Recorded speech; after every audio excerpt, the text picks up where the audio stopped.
I think I'll call this story The Horseshoe Dealer at the Nugget because I cannot come up with a better title, but it's a doozy of a story.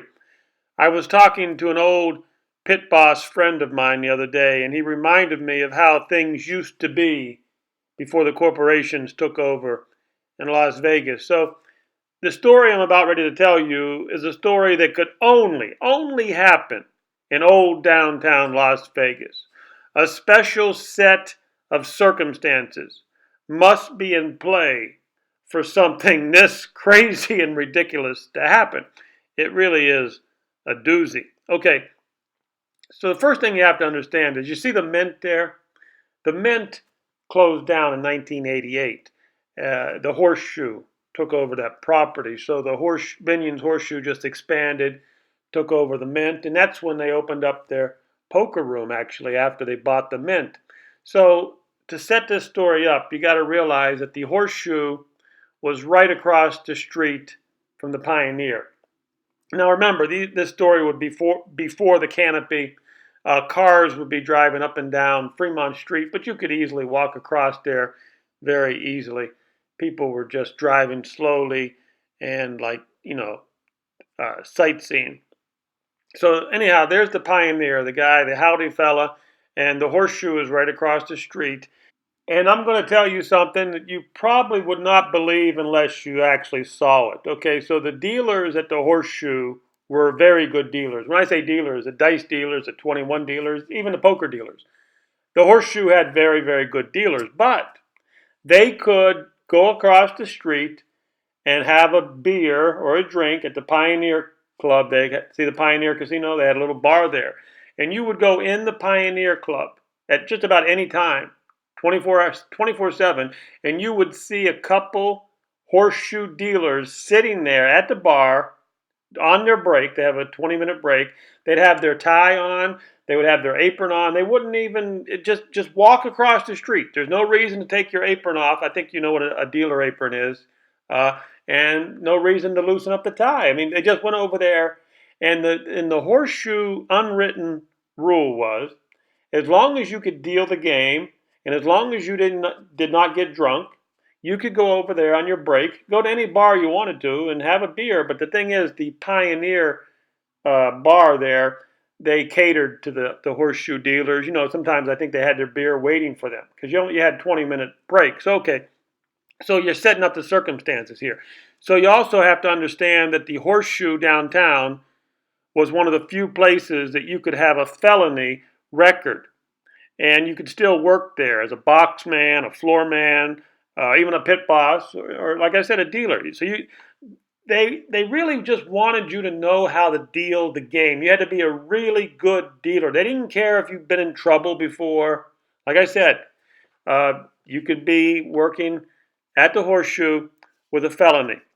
A certain set of circumstances have to be put in motion here for this story to happen. So now you know that I'm not trying to say that all the Horseshoe dealers went over there and had a beer on their break. No, but you always had a few who would do it.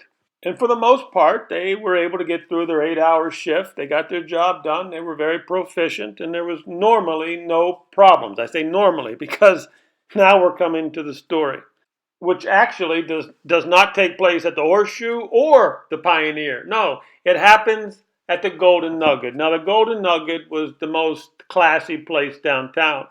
So, lo and behold, a Horseshoe dealer who had too many drinks on his breaks and, okay, basically he's shit faced and his shift is not over yet. And instead of going back to the Horseshoe to deal, he walks into the Golden Nugget, which is right across the street there.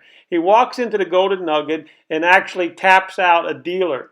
Well, what does that mean, tap out a dealer? Okay, a dealer's on a table for 40 minutes or an hour, and then the next dealer who's going to replace that dealer, the dealer's relief, taps the dealer on the shoulder because you don't want the dealers to turn around. They have to keep an eye on their game. So you tap the dealer on the shoulder. The dealer did not even notice that it was a Horseshoe dealer tapping her out, and she just went on break.